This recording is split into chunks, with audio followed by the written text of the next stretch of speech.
এমন কবে হয়েছে? কোন বাংলাদেশি ক্রিকেটারের বেলায়? কখনোই না তো বলে দেওয়া যায় সহজেই। পাকিস্তানের মতো দেশ, পেস যে দেশটার মূল শক্তি, মূল পরিচয়, ওয়াসিম ওয়াকার থেকে শোয়েব আক্তার কিংবা হালের হারিস রৌফ উঠে এসেছেন যে মূল্যক থেকে, সেই পাকিস্তানের টিভি, সোশ্যাল মিডিয়া আর কমেন্ট্রি বক্সে একজন বাংলাদেশি পেসারের প্রশংসা। আরো নির্দিষ্ট করে বললে তার গতিতে মুগ্ধ সবাই।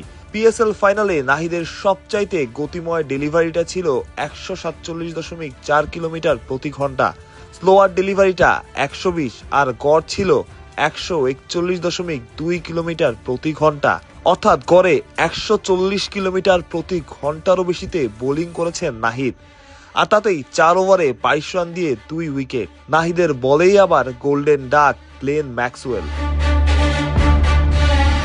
ওয়াসিম আকরাম পঞ্চমুখ নাহিদের প্রশংসায়।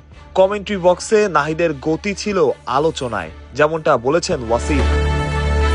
পেসের ব্যাপারটা আসলে এই রকমই, সে সব ব্যাটারকে বিপদে ফেলছে। 145 থেকে 150 কিলোমিটার প্রতি ঘন্টা গতি। যেভাবে সে বল করছে দারুণ লেগেছে। সহজ অ্যাকশন, তেমন জটিলতা নেই, সামনে উজ্জ্বল ভবিষ্যৎ।